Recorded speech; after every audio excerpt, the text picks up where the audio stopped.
Hello everyone. আজকে আমরা দেখো অন্ধকারের মধ্যেই দোকান যাচ্ছি, যেহেতু আজকে আমরা করব হচ্ছে মানে কাঁঠালের পিঠে করবে, তো সেই জন্য আমরা তেল আনতে যাচ্ছি আর কাঁঠালের পিঠে চ্যালেঞ্জ করব মালপোয়া, কাঁঠালের মালপোয়া। তো অন্ধকারের মধ্যে যাচ্ছি, কিচ্ছু দেখা যায় না, অন্ধকার। তো নিয়ে আসি, তারপর দেখা হতো। হিট আর হচ্ছে তেল, নদী ভূতের মতো দেখা যায়। কত নিচে নিছে অত সেটা জানার শক্ত বেশি করে তুই ভাল না খারাপ। গন্ধটা অন্যরকম হয়ে গেছে, কালকে ভালো ছিল, এটা অতিরিক্ত ইয়ে হয়ে গেছে। একটু খায় দেখ না কিরকম, সেই সুন্দর রসগোল্লার মতো খায় দেখ তো কেমন। ভাত খালি মরিচ চাই, তুই মাংস দিয়ে খালু একটা রসগোল্লা।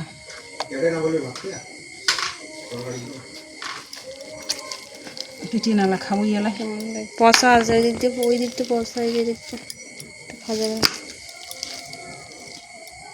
ভালোই তো আছে, রস হবে পাকছে বেশি না, রস হবে।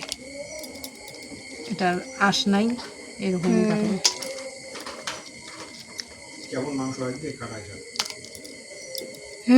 তখন মাংসটা স্বাদ হয় নাই, বাগানি বাটা তো।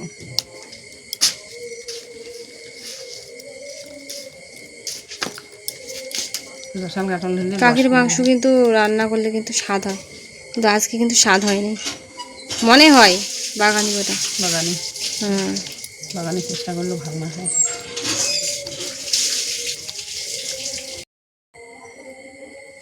গাইস আমি একটু খায়া দেখি কিরকম কাঁঠালটা আছে।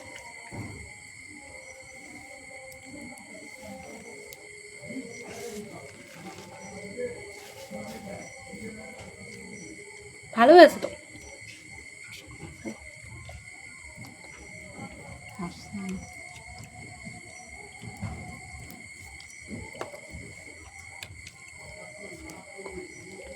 আঁশ আছে, কাঁঠালটার আঁশ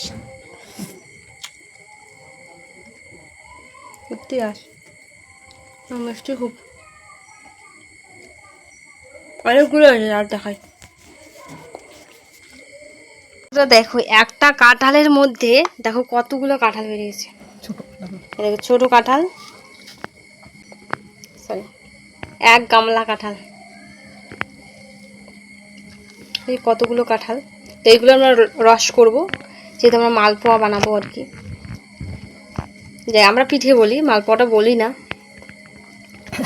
এখন কাঁঠাল কম পাওয়া যায় কিন্তু আমাদের আছে। হ্যাঁ আমাদের এটাই আমার শেষ কাঁঠাল, আর কিন্তু নাই, এটা আমাদের শেষ কাঁঠাল।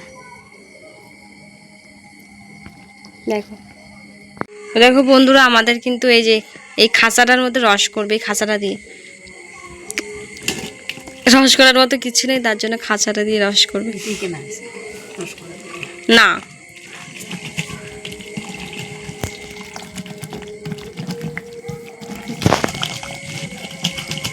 রস বেরোয় তো, এ পরে এই যে রস পরে বুঝেই দিতে দেখি, রস পড়ে না পড়ে মা দেখি, এই যে রস পড়ে, দেখো কত সুন্দর রস। তো বন্ধুরা দেখো আমাদের রস হয়ে গেছে, এই যে দেখো কতটা গাঢ়, দেখো ভালো করি, দেখো অনেকটা কিন্তু গাঢ় হয়ে গেছে রসটা,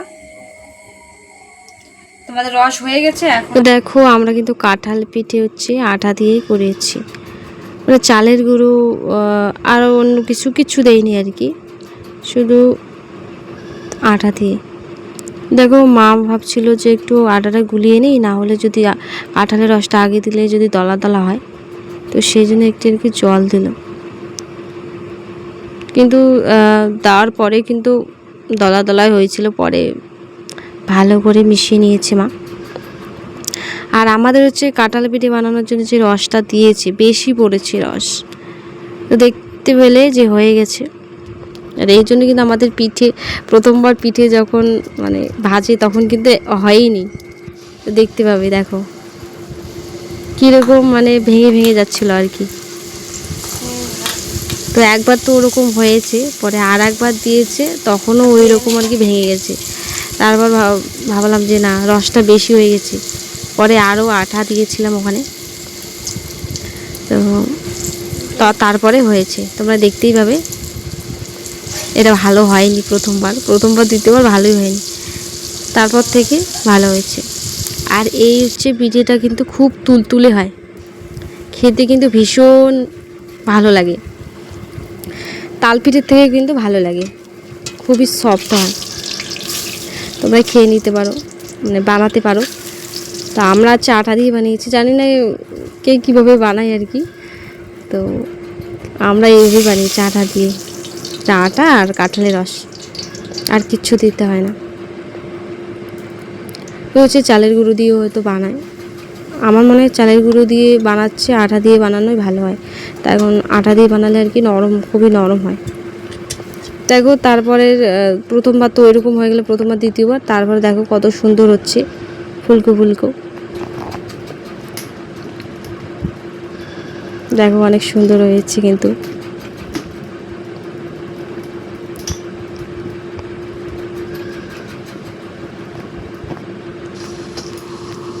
তো আমাদের মালপোয়া হয়ে গেছে, তোমাদেরকে দেখাই আমি। এই যে আমাদের হচ্ছে মালপোয়া, দেখো কাঁঠালের মালপোয়া। এটা ভালো হয়েছে, এটা মানে একটু দেখো কেমন হয়ে গেছে, বেশি ইয়ে হয়ে গেছে, ভাজা বেশি হয়ে গেছে। দেখো কত সুন্দর হয়ে গেছে, কত সুন্দর তুলতুলে। তারপর আমরা যেহেতু চ্যালেঞ্জ ভিডিও করব, তো সেই জন্য এগুলো রেডি করছি আর কি। তো ভিডিওটা আমি এইটুকুই এখানে শেষ করছি। ভালো লাগলে অবশ্যই সাবস্ক্রাইব করে পাশে থেকো বন্ধুরা। তো আমার ভিডিওটা দেখার জন্য অসংখ্য ধন্যবাদ। যারা যারা আমার ভিডিও দেখতে ভালোবাসো, তো সাবস্ক্রাইব করে পাশে থেকো।